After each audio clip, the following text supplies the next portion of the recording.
ایک ایسا مظلوم دین ہے کہ جس کا دل چاہتا ہے وہ اس دین اسلام کی اپنی طرف سے من مانی اور غلط تشریحات شروع کر دیتا ہے۔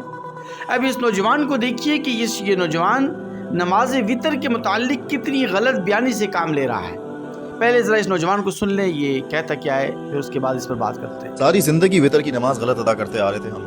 امیجن دیٹ رسول اللہ صلی اللہ علیہ وآلہ وسلم نے فرمایا کہ اپنی وتر کی نماز کو مغرب کی نماز کی طرح ادا مت کرو۔ ناؤ یہ وہ حدیث ہے جو مستدرک الحاکم میں رپورٹ ہوئی ہے، امام دارقطنی نے اس کو رپورٹ کیا ہے، امام بیہقی نے رپورٹ کیا ہے، اینڈ حافظ ابن حجر اسقلانی اس کو اپنی کتاب فتح الباری میں رپورٹ کرتے ہیں اور کہتے ہیں کہ یہ حدیث شیخین کے جو شیخ المحدثین ہیں، امام مسلم اور امام بخاری، ان کے رولز پہ پوری اترتی ہے، اس کی سند فلالس ہے، مطلب یہ حدیث اوتھینٹک ہے۔ ناؤ نبی علیہ السلام نے جو ہمیں منع کیا نا کہ وتر کی نماز کو مغرب کی طرح ادا نہ کرو، اس میں بہت مائنیوٹ سا چینج ہے۔ جیسے ہم مغرب کی نماز میں پہلی رکعت ادا کرتے ہیں، سیکنڈ رکعت میں بیٹھ جاتے ہیں، تشہد میں التحیات ادا کرتے ہیں، پھر تھرڈ رکعت کے لیے کھڑے ہوتے ہیں اور پھر تھرڈ رکعت بھی ویسے ہی ادا ہوتی ہے جیسے سیکنڈ کی تھی، ود دی ایڈیشن آف درود اینڈ دین سلام۔ وتر کی نماز میں ہلکا سا چینج آتا ہے۔ وتر کی نماز میں آپ کو سیکنڈ رکعت میں تشہد ادا نہیں کرنا ہوتا۔ نماز میں تشہد کا ایلیمنٹ وہ ہوتا ہے جہاں ہم بیٹھتے ہیں اور التحیات ادا کرتے ہیں۔ نارملی تشہد سیکنڈ اور فورتھ رکعت میں ادا کیا جاتا ہے جو ایون نمبر کی رکعتیں ہوتی ہیں، لیکن رسول اللہ صلی اللہ علیہ وآلہ وسلم نے بہت کلیئر کیا ہے۔ نبی علیہ السلام نے فرمایا کہ جب تم وتر کی نماز ادا کرو تو سیکنڈ رکعت میں تشہد ادا مت کرو اور تھرڈ رکعت میں ڈائریکٹلی کھڑے ہونے کے بعد تشہد ادا کرو، درود پڑھو، دعا کرو اینڈ موو آن۔ تھرڈ رکعت میں ایک اور ایڈیشن یہ بھی ہوتا ہے کہ قنوت نازلہ پڑھنی ہوتی ہے۔ ناؤ سب کانٹیننٹ میں یہ کلچر ہے کہ قنوت نازلہ کی جگہ دعائے قنوت پڑھی جاتی ہے۔ دعائے قنوت از اللہم انا نستعینک و نستغفرک اینڈ قنوت نازلہ از اللہم اہدنی فیما ہدیت۔ یہ دو ڈفرنٹ دعائیں ہیں۔ بچپن سے ہمیں بتایا جا رہا ہے کہ سیکنڈ رکعت میں بیٹھنا ہے، التحیات پڑھنا ہے، پھر تھرڈ رکعت میں کھڑے ہونا ہے اور پھر تھرڈ رکعت میں رکوع میں جانے سے پہلے دعائے قنوت پڑھنی ہے۔ لیکن نبی علیہ السلام کی سنت تھی کہ وہ قنوت نازلہ پڑھا کرتے تھے۔ نبی علیہ السلام کی سنت تھی کہ وہ سیکنڈ رکعت میں بیٹھتے نہیں تھے، تھرڈ میں ڈائریکٹلی کھڑے ہو جایا کرتے تھے تاکہ مغرب سے اپنی وتر کو ڈفرینشیٹ کر لیں۔ انفیکٹ نبی علیہ السلام کی سنت تو یہ بھی تھی کہ وہ 2 رکعتیں وتر کی ادا کیا کرتے تھے، سلام پھیرتے تھے اور اس کے بعد ایک سنگل رکعت ادا کیا کرتے تھے، بیکاز وتر لٹرلی مینز آڈ۔ لیکن ہمیں تو ساری زندگی بتایا ہی یہی طریقہ گیا تھا، اگر ہم نے غلط نماز پڑھی ہے تو اس میں ہمارا کیا فالٹ؟ دیکھیے اس نوجوان نے اپنی اس گفتگو میں 3 قسم کی ڈنڈیاں ماری ہیں اور بہت زیادہ غلط بیانی سے کام لیا ہے۔ پہلی ڈنڈی اس نوجوان نے یہ ماری ہے، یہ نوجوان کہتا ہے کہ نبی کریم صلی اللہ علیہ وسلم نے فرمایا وَلَا تَشَبَّهُ بِالْمَغْرِبِ کہ نماز وتر کو نماز مغرب کی طرح مت پڑھو۔ اب یہ حدیث مبارکہ تو صحیح ہے، لیکن اس حدیث مبارکہ کا جو مفہوم یہ بیان کر رہا ہے یا جو مفہوم اس نے سمجھا ہے، یہ مفہوم کسی محدث نے بیان نہیں کیا۔ اس حدیث مبارکہ کا مطلب یہ ہے وَلَا تَشَبَّهُ بِالْمَغْرِبِ کا کہ نماز وتر کو تم نماز مغرب کی طرح خالی مت پڑھو۔ خالی کا مطلب یہ کہ نماز وتر کو صرف اور صرف 3 رکعات تک محدود مت رکھو، بلکہ نماز وتر جب تم پڑھنے لگو تو نماز وتر سے پہلے 2 4 رکعتیں 8 رکعتیں نماز تہجد یا قیام اللیل کی پڑھ لیا کرو۔ یہ مطلب ہے وَلَا تَشَبَّهُ بِالْمَغْرِبِ کا۔ لیکن اس نوجوان نے کیا سمجھا؟ اس نوجوان نے یہ سمجھا اور یہ نوجوان یہ غلط بیانی کر رہا ہے کہ اس حدیث مبارکہ کا مطلب یہ ہے کہ جس طرح نماز مغرب 3 رکعت ہوتی ہے تو اسی طرح نماز وتر کو بھی 3 رکعت کر کے مت پڑھو ایک سلام کے ساتھ۔ دوسری ڈنڈی اس نوجوان نے یہ ماری ہے، یہ نوجوان کہتا ہے کہ ہم بچپن سے نماز وتر غلط پڑھتے آ رہے ہیں، اور وہ غلط کس طرح پڑھتے آ رہے ہیں؟ وہ غلط اس طرح پڑھتے آ رہے ہیں کہ ہم نماز وتر کو ایک سلام کے ساتھ 3 رکعتیں کر کے پڑھتے ہیں، 2 تشہد اس میں پڑھے جاتے ہیں، تو یہ غلط طریقہ ہے۔ جبکہ امام نسائی رحمۃ اللہ علیہ نے اپنی کتاب میں یہ روایت حضرت ابی بن کعب رضی اللہ تعالی عنہ سے صحیح سند کے ساتھ نقل کی ہے کہ نبی کریم صلی اللہ علیہ وسلم نماز وتر کی 3 رکعتیں اس طرح پڑھا کرتے تھے کہ پہلی رکعت میں آقا علیہ الصلوۃ والسلام سورۃ الاعلی یعنی سبح اسم ربک الاعلی پڑھا کرتے تھے، دوسری رکعت میں سورہ کافرون پڑھا کرتے تھے، تیسری رکعت میں سورہ اخلاص قل هو اللہ احد پڑھا کرتے تھے۔ نبی کریم صلی اللہ علیہ وسلم نے ایک سلام کے ساتھ 3 رکعتیں نماز وتر کی اس ترتیب کے مطابق پڑھی ہیں، لیکن یہ نوجوان کہتا ہے کہ ہم بچپن سے اس نماز وتر کو غلط انداز میں پڑھتے ہوئے چلے آ رہے ہیں۔ دیکھیے بات یہ ہے کہ یہ نوجوان صرف اور صرف اردو تراجم پڑھتے ہیں،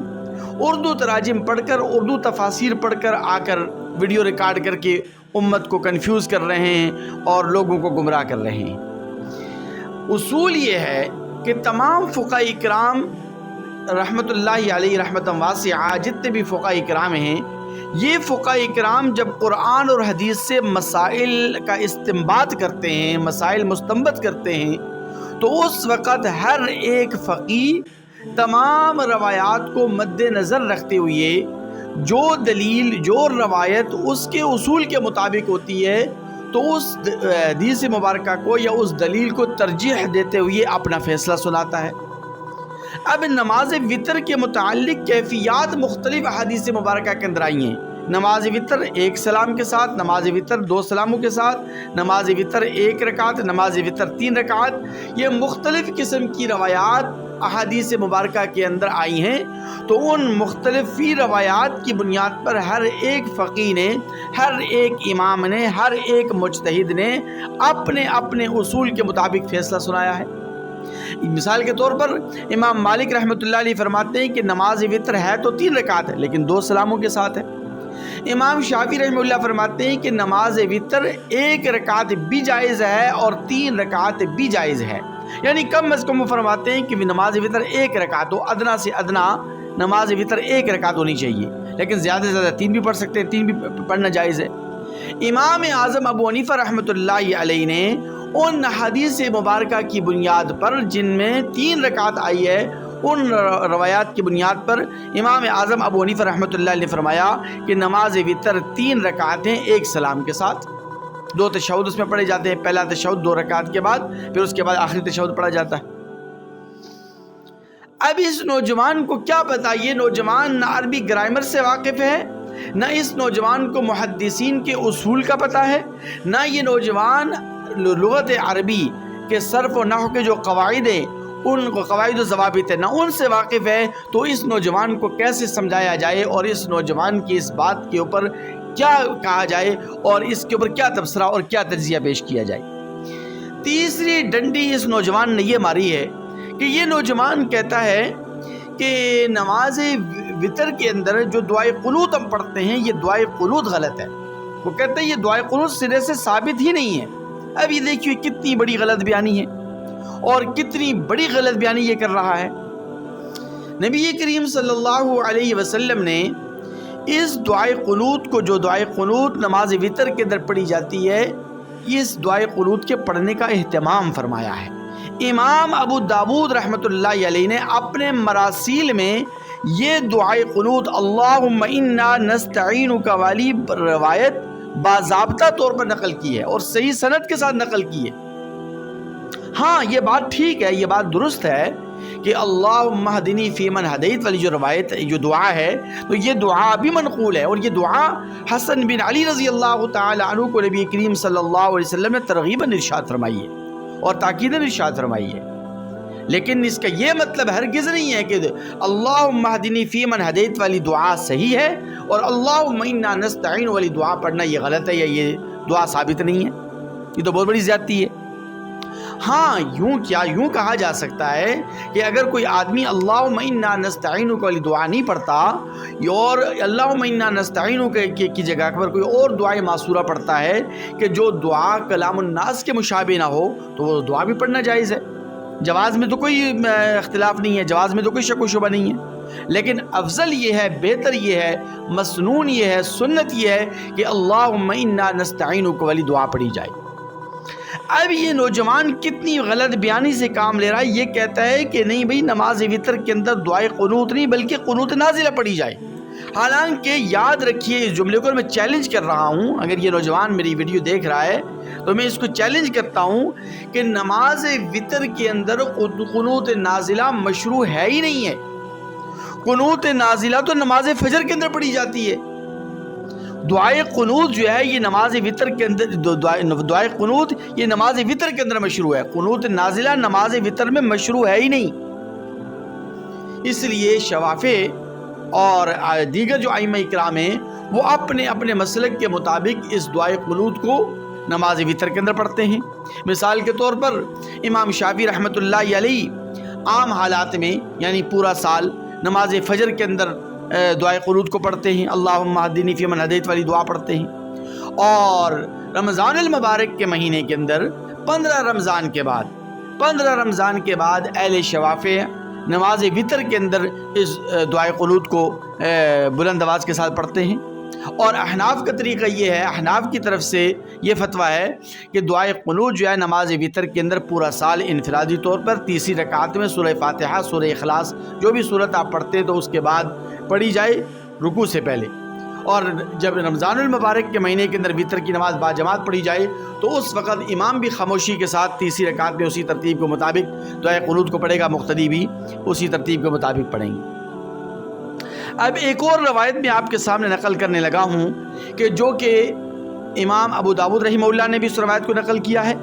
اور اسی طرح اس روایت کو امام ترمذی نے بھی نقل کیا ہے، امام نسائی نے بھی اس روایت کو نقل کیا ہے۔ میری اور آپ کی اماں عائشہ صدیقہ طیبہ طاہرہ گلشن رسول کے اندلیبہ رضی اللہ تعالی عنہا سے کسی نے پوچھا کہ نبی کریم صلی اللہ علیہ وسلم کی وطر کی نماز کیا تھی، کس طرح آقا علیہ السلام وطر کی نماز پڑھا کرتے تھے۔ اس روایت کو سننے کے بعد آپ کے دل و دماغ سے ہر قسم کی کنفیوژن ختم ہو جائے گی، اور ہر قسم کے جو شکوک و شبہات ہیں وہ زائل ہو جائیں گے، ختم ہو جائیں گے۔ میری اور آپ کی اماں عائشہ رضی اللہ تعالی عنہا فرماتی ہیں، کان یوتر رسول اللہ صلی اللہ علیہ وسلم قالت کان یقرأ فی الاولی بسبح اسم ربک الاعلی وفی الثانیۃ بقل یا ایھا الکافرون وفی الثالثۃ بقل هو اللہ احد والمعوذتین۔ نبی کریم صلی اللہ علیہ وسلم کا معمول میری اور آپ کی اماں عائشہ رضی اللہ تعالی عنہا یہ نقل فرما رہی ہیں کہ آقا علیہ السلام نماز وطر اس ترتیب کے مطابق پڑھا کرتے تھے کہ پہلی رکعت میں آقا علیہ السلام سورۃ الاعلیٰ پڑھتے، دوسری رکعت میں سورہ کافرون پڑھتے، تیسری رکعت میں سورہ اخلاص، اور کبھی کبھار معوذتین بھی پڑھ لیا کرتے تھے، یعنی قل اعوذ برب الفلق اور قل اعوذ برب الناس بھی پڑھ لیا کرتے تھے۔ اب اس روایت کے اندر حضرت عائشہ رضی اللہ تعالی عنہا نبی کریم صلی اللہ علیہ وسلم کی وطر کی 3 رکعتوں کو بھی بیان فرما رہی ہیں، اور ہر ایک رکعت کی صورت بھی وضاحت کے ساتھ بیان فرما رہی ہیں۔ اس لیے اب کوئی